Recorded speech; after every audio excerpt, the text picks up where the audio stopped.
Have you ever noticed how the seasons of life mirror the seasons of nature, just as the rainy season gives way to sun-drenched warmth in summer?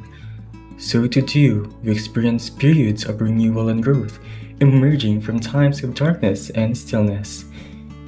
Welcome to The Shift, a podcast series that explores the seasons of life, sharing stories, insights, and strategies for navigating the challenges and celebrating the joy, healing, and discovery that each stage brings. So for our pilot episode, pag-uusapan natin ngayon kung how to choose happiness or joy in the midst of sorrow or grieving. And lahat naman na tayo is na-experience na yung mawalan ng mahal sa buhay, mamatayan, mawalan ng trabaho and such. But we managed to conquer it or still in the process of coping up.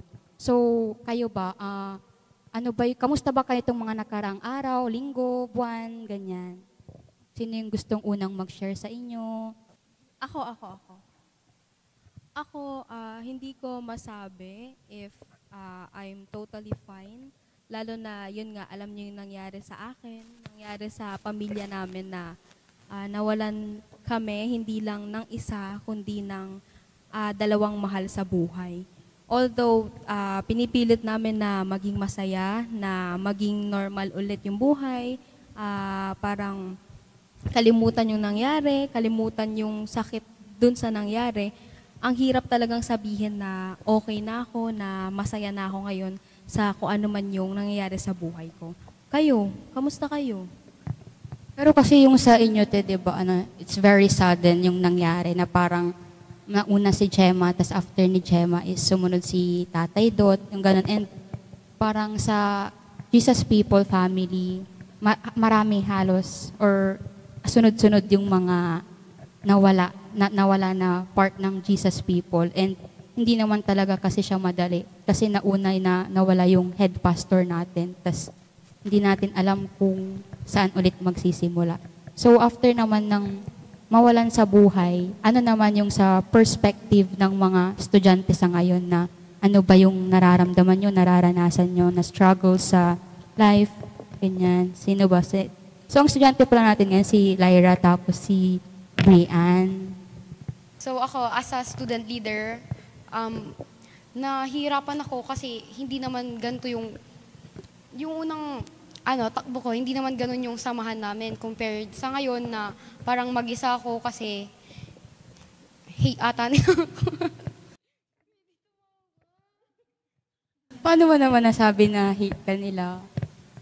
Kasi hindi nila ako sinasama sa lahat. So, kunwari sa mga meeting, sa mga seminar, pag may ganon, ako yung nalilate, ganon. So parang feeling mo na na-outcast ka sa grupo ninyo? Oo, kahit isa ako sa core officer, parang mas nauna pang nalalaman ng mga rep or chair or yung mga ibang organization. Thank you, Lyra, for sharing your experiences or yung mga pinagdaraan mo this past few weeks. And hindi ka nga lang bilang isang estudyante, kundi isa ka ring student leader sa inyong organization. And sa perspective naman kaya ng isang breadwinner, ano ba yung mga pinagdaraanan mo or pinagdaraanan nyo? Kamusta ba kayo nitong mga nakaraang linggo? Siguro as a breadwinner, sobrang hirap siya na responsibilidad. Like ako, teacher, problema sa school, tapos gusto ko ring mag-growth sa career ko, pero hindi ko siya matapos-tapos. Though nasimulan ko na, hindi ko siya matapos-tapos kasi may panibagong parang responsibility na naman ako as ate ng family. So yun, mahirap, like parang gabi-gabi, iiyak ka na lang kasi hindi mo na alam kung paano mo siya ma-overcome. Parang hindi mo na alam kung anong iisipin mo. Like, kakayanin ko pa ba? Mapapatapos ko pa ba yung kapatid ko? Sumasabay pa yung minsan problema din sa work. And siguro din man natin naiiwasan yung sa sarili natin, meron din tayong nagiging problem. Like parang okay ka naman, pero maya-maya, parang hindi ka na okay. So yun yung mga, parang hindi ako okay lately.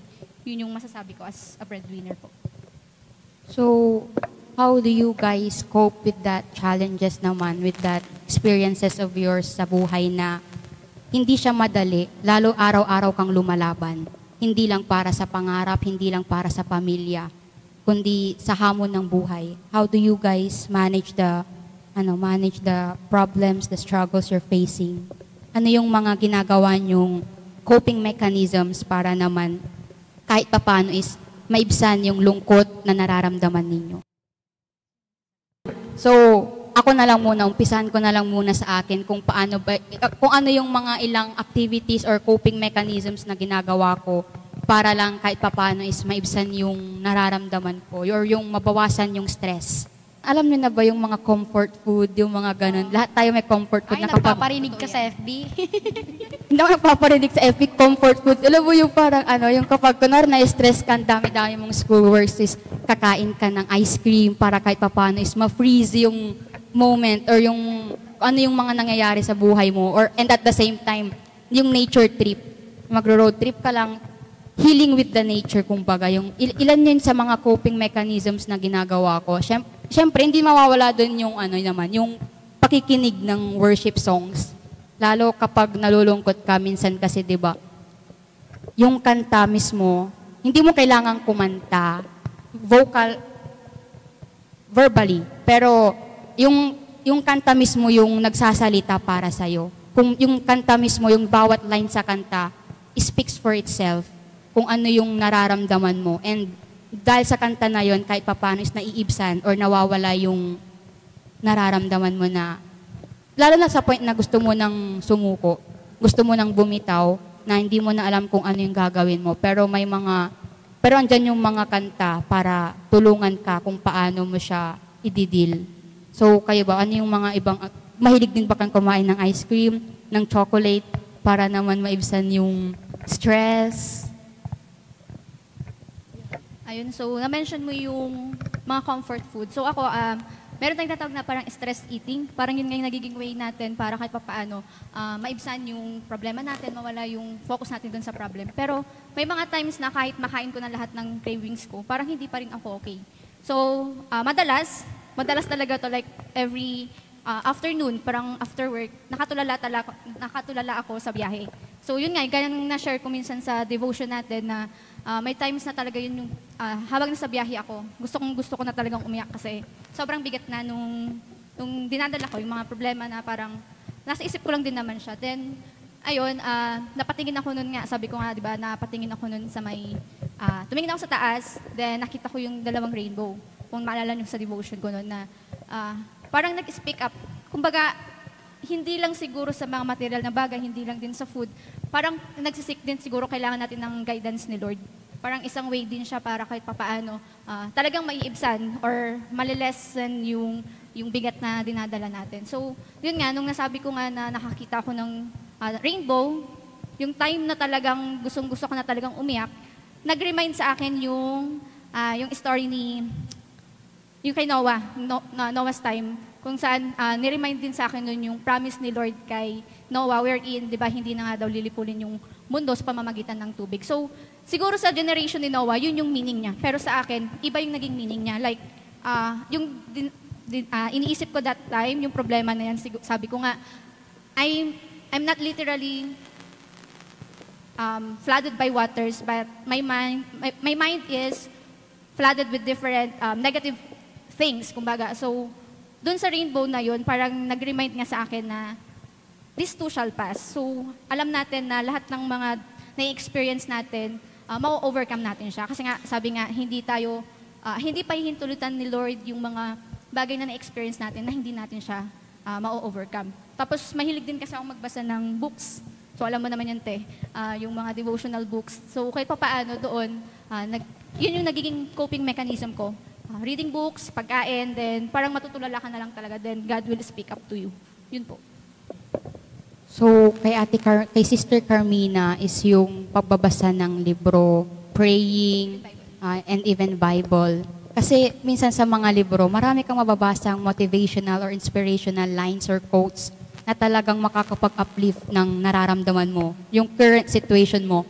Parang minsan hindi mo alam kung coincidence pa ba or sadyang talagang message talaga sa'yo ni Lord yung mga nababasa mo sa libro para parang gumagawa si Lord ng instruments or ng way para hindi siya directly nagsasabi sa'yo, bumubulong sa'yo, pero sa pamamagitan ng mga nasa line sa libro, yun yung nagiging comfort way ni Lord para ma-comfort ka. And yung nga sabi, di ba, sa Matthew 11:28, "Come to me, all you who are weary, and I will give you rest."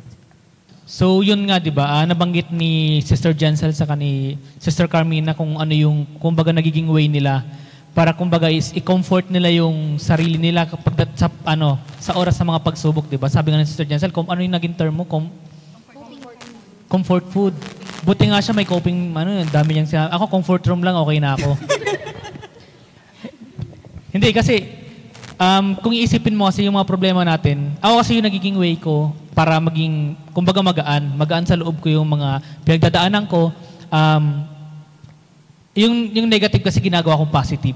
Parang, kung kaya mong tumawa ka. Kung kaya mong magpatawa ka. Kasi, para kumbaga yung vibes mo is makuha ng iba, makuha ng mga kasama mo, hindi kayo yung puro lungkot lang yung nararamdaman nyo, di ba? Yung kay Sister Carmina nga, di ba, naging sample niya yung dalawang rainbow. Actually, nag-iisip ako paano yun eh. Paano siya nakakita ng dalawang rainbow na kaganon. Medyo, magkahiwalay ba yun? Magkahiwalay talaga. Ang galing, no? Ay, hindi ko alam kung shadow yun, pero hindi. Yun, so, yung Sister Carmina, di ba, mahilig siya magbasa ng libro. Di ba? Mahilig siya magbasa ng libro. Yun yung nagiging comfort way na lang, sige. Comfort way niya para, kumbaga, yun nga, makapagaan niya yung sarili niya. At yung best kasi na nasabi nila doon is, kumbaga, yung mas kailangan mong, kumbaga, is mas ilapit yung sarili mo kay Lord. Baka kasi, minsan kasi, bilang Kristiyano kasi nakakalimutan mo na kapag nasa work ka kasi, parang kapag nasa work ka, mas pinipili mo or mas iniisip mo na lang, mas gusto mo na lang maramdaman na makomfort ka ng mga friend mo sa labas, which is minsan mas nagiging mali eh, kasi yung nagiging kaibigan mo sa labas, yung nagiging comfort way nyo is mali. Hindi talaga siya pang Kristiyano. Minsan, pwede kang uminom, pwede kang manigarilyo, pwede kang magsaya, pwede kang lumabas, kung ano-ano yung gawin nyo. Pero yun nga, sabi niya na, the best way is mas ilapit mo yung sarili mo sa Diyos, yung pakikinig ng mga Christian music nga, di ba? Kumbaga pagbabasa ng Bible, di ba? Pagbabasa ng Bible, para mas, kumbaga, mas nakakagaan siya as a Christian, hindi lang yung, di ba?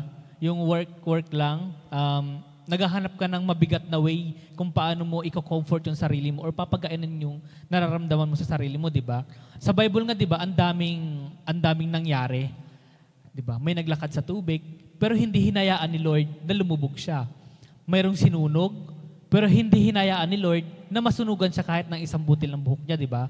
So, ganun siya kadali eh. Parang, ganun siya kadali as a Christian kapag mas pinipilit mo or mas ginagawa mo, mas palapit yung sarili mo kay Lord. Hindi yung way mo, dapat way ni Lord.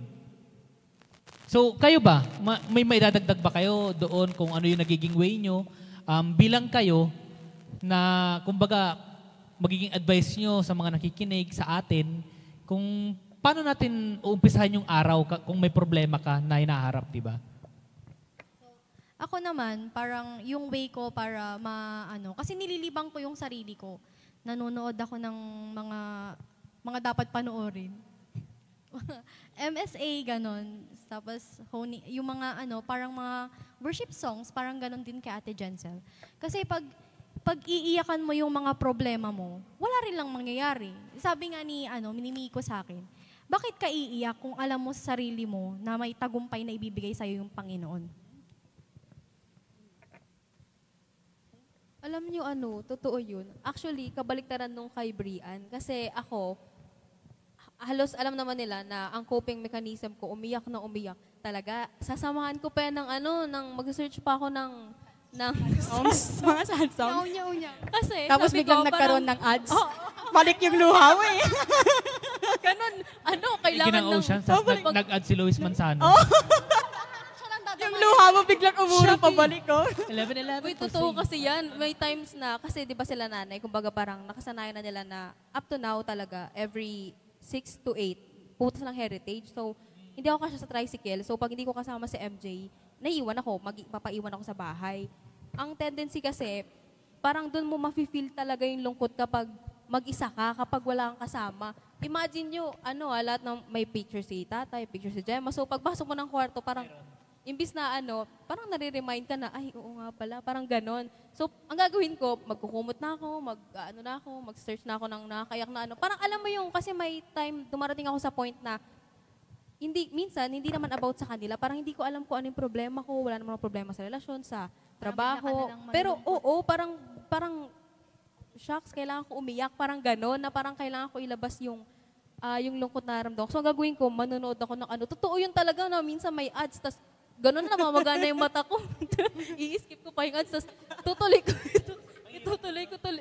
ko ulit yung iyak ko. Parang, yun yung naging way ko before na talagang mali. Kasi tama yung sinabi ni Kuya Mac na parang, ano ba yun, di ba, imbis na lumapit tayo kay Lord, parang mas nagiging distant tayo sa Kanya. Parang feel natin, kaya nating isolve yung problem sa atin lang. Di ba may nakasulat nga sa verse na parang, yung pamamaraan natin, mas mataas yung paraan ni Lord, mas mataas yung mga plano niya sa atin. Kumbaga parang kailangan lang natin mag-reach out kay Lord. Kasi yun lang yung inaantay niya na parang hindi naman, siguro hinahayaan lang tayo ni Lord na sige, solve mo muna yan. Tapos pag hindi, parang para ma-realize din natin na hindi naman talaga natin instant o hindi natin talaga agad masasolve yung problema natin nang hindi parang humihingi ng tulong kay Lord. So parang yun yung natutunan ko na instead of parang i-distant yung sarili ko, parang ilayo sa ibang tao na parang i-isolate ba, ganon.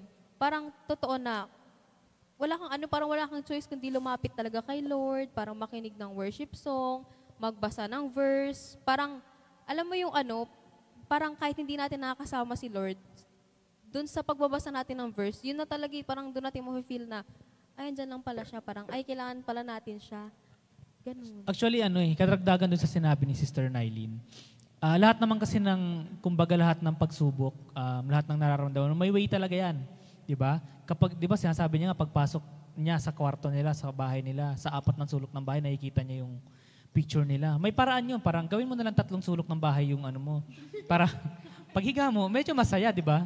Hindi, actually, yun, kumbaga, ang gusto kong sabihin is, lahat ng pagsubok na pinaparamdam ni Lord, may way. Baka kasi masyado ka lang nagkukulong. Sabi nga dun sa kwarto, masyado ka lang nagkukulong, sabi niya nga, di ba?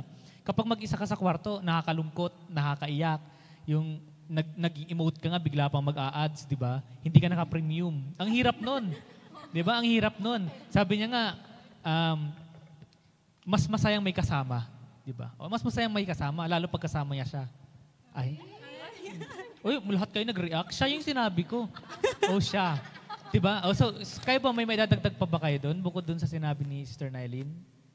Siguro doon sa sinasabi mo kayo na, Brother Mac, yung gawin na lang, yung negative things, gawin na lang siyang positive. So, may nabasa kasi ako sa book na, kaya naman talaga tayo nakaka-experience ng lungkot kasi may mga bagay na parang meron tayo pero hindi tayo satisfied. Kumbaga hindi tayo kontento sa mga meron tayo. So, siguro, best way na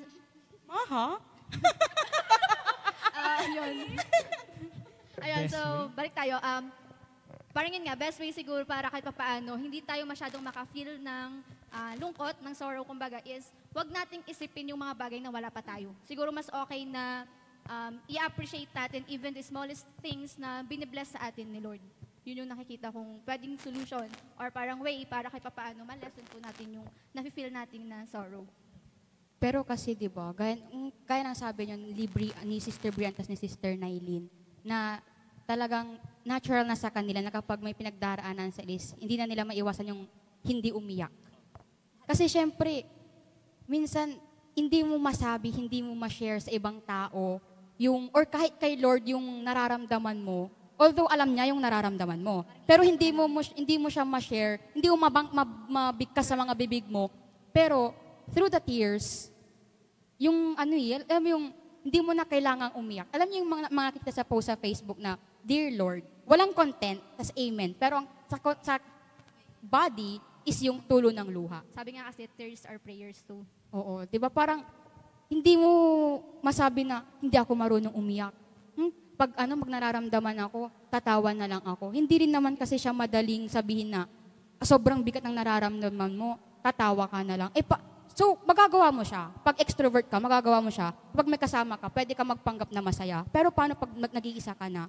Di ba pag nag-iisa ka na, dun ka na nilalamon ng kalungkutan talaga na ayaw mo naman talagang umiyak, pero sa sobrang bigat ng nararamdaman mo, luha na mismo yung tumutulo sa mga mata mo. And hindi naman siya hindi siya madaling sabihin na, kaya ko to. Minsan, kahit yung i-cheer ka ng mga friends mo, ng churchmates mo, na kaya mo yan, hindi ka bibigyan ni Lord ng mga pagsubok na hindi mo kayang lagpasan.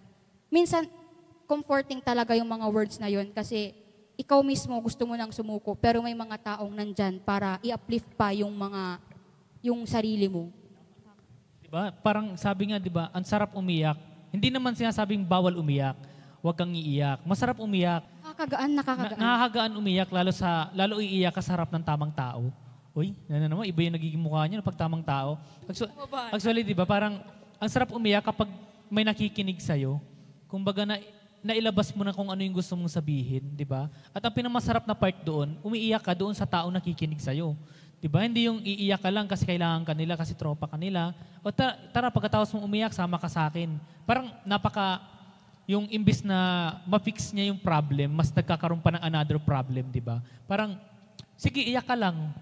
Iyak ka lang, pero, sabi nga, di ba, iyak ka lang, pero kailangan mong tumigil. Kasi kailangan mong i-face yung mga problema mo sa buhay, di ba? Parang, kailangan mong hanapin yung sarili mo. Kailangan mong hanapin yung tamang kaibigan para sa'yo. Diba? So, minsan yung salitang, kamusta ka na, kamusta nakaka-fall. ka. Hindi siya nakaka-fall. Yung pagsabi mo lang, yung pangangamusta mo pa lang. Although hindi mo naman alam kung ano yung nararamdaman ng taong kinakamusta mo, it will serve as big help na dun sa taong kinakamusta mo. Kasi hindi mo alam kung ano nararamdaman niya, pero kinamusta mo siya. Tama. Actually, ang dami na nating sabi, di ba? Parang ang sarap makinig ng mga salita natin. Pero hinihintay ko talaga sa Brother MJ kung ano yung sasabihin niya. Actually, nahihirapan ako. Hirap na hirap ako. Di ba? Save the best for last. Kasi nga on the spot. Parehas pa naman kami ng balbas, ng buhok ngayon. Hindi, para sa akin kasi, sabihin na natin na maraming ang kaibigan. Sa akin bilang medyo may pagka-introvert, isa lang naman talaga yung kaibigan natin na nandiyan lagi kahit na may problema. Tama. Ang ating Panginoon lang. Ako, aminado naman ako na, lagi ko naman na sinasabi, hindi ako masyadong madasalin, hindi ako mahilig lumapit sa Kanya. Kasi sa sarili ko mismo, alam ko na nakakaproblema ako and nagkakasala ako sa Kanya na alam kong hindi ako karapat-dapat na, alam mo yun, humiling ng kahit ano sa Kanya. So, ang nagiging ko naman sa sarili ko na mag-isa ko lang sa bahay, tapos puro tulog lang, may problema. Lahat naman ng nasa paligid natin, puro problema. Barado inidoro nyo, problema na yan. Tama? May susulat ka, may remedyohin ka, wala kang makitang solusyon. Tama? Tulog lang, tapos siguro kung maswertehan mo, managinip ka, kausapin mo siya mismo. O kaya kung talagang masipag ka, nagdaramdam ka ng kung ano-ano, kausapin mo lang siya, ganun. Lalo na kung mag-isa ka, mas okay yun eh. Hindi rin ako marunong kahit na gaano kabigat yung dinaramdam ko, di ko pa nasubukang umiyak kahit na mabigat yung, ang ginagawa ko lang, manonood lang ako ng kahit anong memes, papaguirin ko lang yung sarili ko kakatawa, tapos tulog ulit. Yun lang. Basta masasabi ko lang, may ginagawa naman siya lagi kahit na hindi mo siya pansinin dyan. Ikaw papansinin ka lagi niyan eh. Kahit na wala akong pakialam sa'yo kasi diba? Siya may pakialam pa rin sa'yo. Iingatan ka pa rin niya kahit nasaan ka. Yun lang yung akin. Diba sabi nga, hindi ka niya iiwan ni pababayaan Yes, man. yes. And, Composed by? Uy, nasa Bible verse yun. Bible verse ba yun? Ito talaga anak ng pastor, hindi niya alam mo. Anak ng pastor, hindi alam mo. Sinailing yun eh. Ay ba? Huwag kang matakot yun. Ay, huwag kang matakot ba yun? Iba na. Di ba? So, Di ba? Sige. So sabi nga doon sa kanta, huwag kang matakot. So kumbaga, rin natin, huwag tayong magpapalamon siguro sa emotions natin. Kasi gaya ng nasabi, parang ang pinaka-pinopoint out natin lahat dito, kahit anumang mga pagsubok yung na-experience natin, merong solusyon dyan. At yun nga, nasabi niya, ang talagang malalapitan natin, may kaibigan ka man o si God, parang siya talagang, pwede natin talagang pinaka-the best na lapitan para ma-overcome lahat ng na-experience natin na iba't ibang emotion. Oo, karagdagan lang din. Kasi kahit na kainin mo yung lahat ng comfort food mo, lahat ng coping mechanisms mo, if hindi ka, masatisfy ka niya, temporary.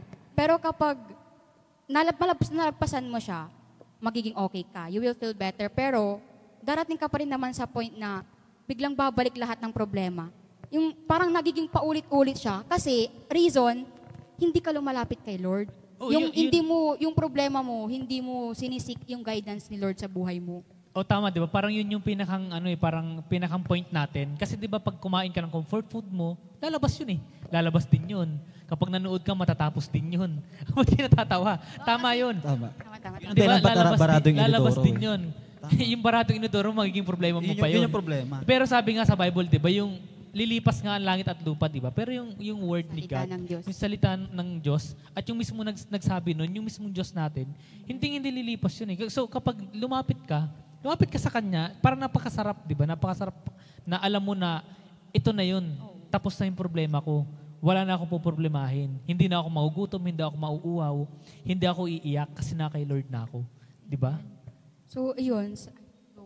Di ano lang, kasi parang naalala ko rin nabasa ko. Hindi ko alam kung quotation ba to, ano. Basta, parang sabi doon, happiness is a choice, sabi niya. Kumbaga, kasi nasa atin pa din yun. Actually, lahat ng nangyayari sa buhay natin, choice natin yan eh.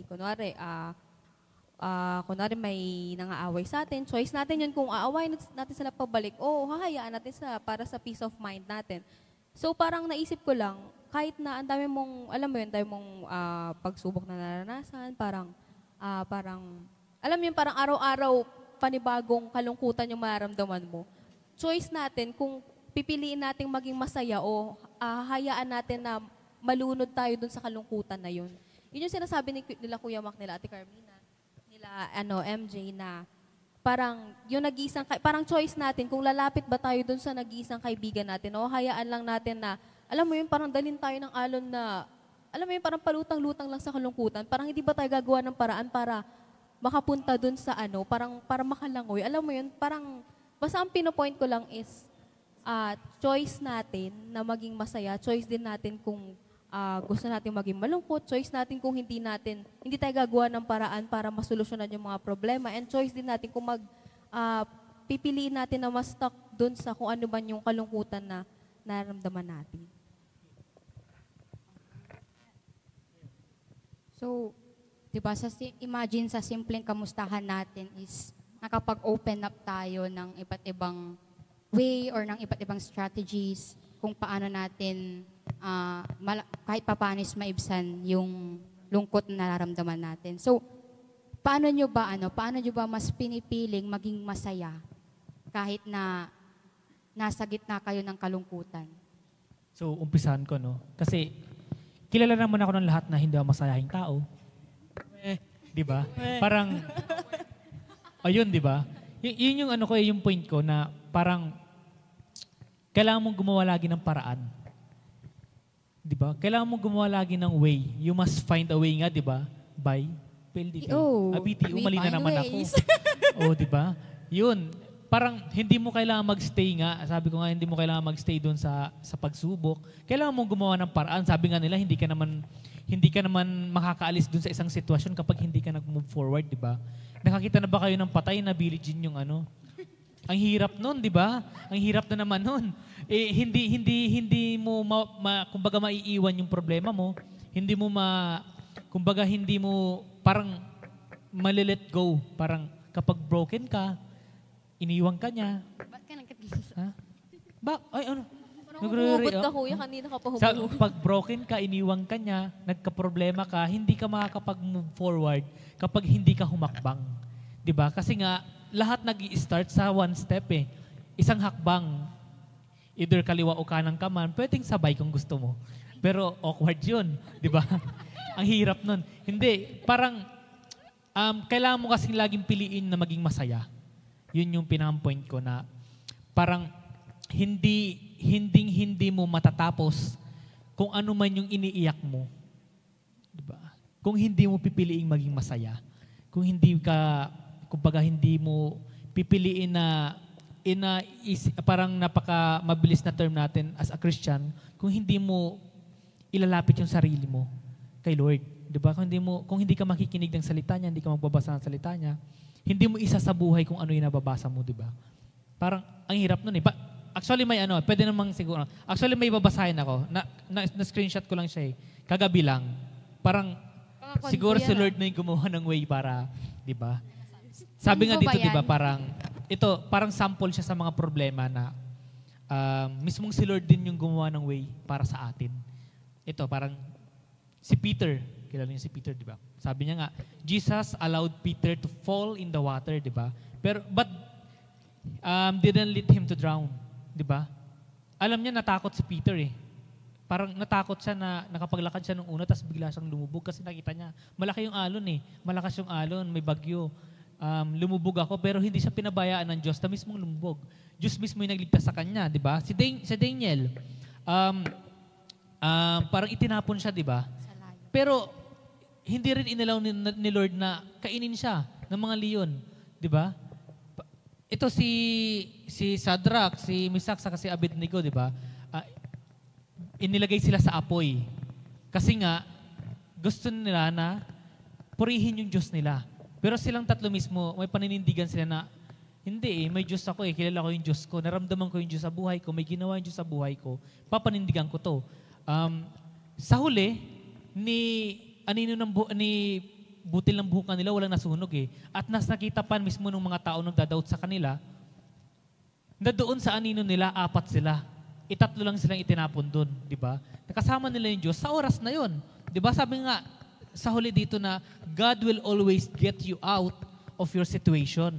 You just need to have more faith in Him and stop doubting Him. Di ba? Kumbaga doon lang tapos na eh. Pause na, tigil na. Huwag ka na magda-doubt. Huwag ka na mag-iisip na kung ano-ano pang problema, kung ano-ano pang panghihina. Kasi doon lang sa mga unang tao, na Diyos nila, na Diyos mo hanggang ngayon, hindi sila pinabayaan ng Diyos. Yun.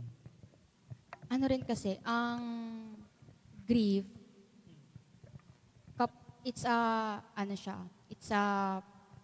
how you will cope up with it is a process. Marami kang stages na pagdaraanan para, kasi halimbawa pag namatayan ka, hindi habang buhay na yung sakit na mananatili eh. Parang hindi na mawawala sa buhay mo yun. Lalo kapag yung mga taong mahal mo talaga, hindi na parang yung quotes nga na nawala sa mundong ito but never in our hearts. Yung parang nasanay ka na lang kahit papaano na nasanay ka na lang na hindi sila nakikita, nasanay ka na lang na wala na yung presence nila. Pero hindi mo sila nakalimutan. Gets nyo yun? Yung parang hindi mo sila nakikita. Nawala lang yung presence, pero yung memories nandun pa rin, na nananatili sa puso ng bawat isa. And hindi talaga siya madali. Hindi naman kailangan na pag sa isang hagdan, pagka-step mo sa una, kailangan nandun ka na kaagad sa dulo. Parang every step siya. Hindi siya madali na, nawalan ako ng trabaho. Dapat pag nandun ako sa taas, successful na kaagad ako. Nawalan ka ng trabaho, maghahanap ka ng trabaho, next time maghahanap ka ng trabaho, next time magkakaroon ka ng interview, magkakaroon ka ng trainings, magkakaroon na ng trabaho, mawawalan. Cycle siya, pero nasa sa atin na yun kung paano natin siya lalabanan sa araw-araw, kung paano natin mas pipiliin yung happiness kesa sa mga happenings, sa mga frustration, sa mga sorrow na pinagdaraanan natin. So, to wrap this episode, ano ba yung mga naging realizations nyo sa episode natin ito, sa mga napag-usapan natin, and na pwede nyong iwan sa mga viewers and listeners natin? And to start, umpisahan natin siya kay Brother MJ. Sa akin, masasabi ko lang, let go and let joy in. Sa akin naman, sorrow is temporary, joy is a decision. So always choose to be happy. For me, look at the brighter side and embrace the light. Sa akin naman, focus on stressing less and feeling blessed. Sa akin naman po siguro, life will not comfort us, so enjoy the journey and always choose to be happy. So yun ako naman is, always reject positivity. So, for me, overall realizations ko with this episode is, hindi mo kailangang lagpasan mag-isa. Hindi mo kailangang solohin lahat ng problema mo sa buhay. Always remember na every situation you're facing, palaging kasama mo si Lord doon. And iwan ko lang yung nabanggit ni Brother Kokoy sa naging turo niya last time na I will do my best with what is in my control, and what is outside of my control, I will surrender it to God. And dun po nagtatapos ang aming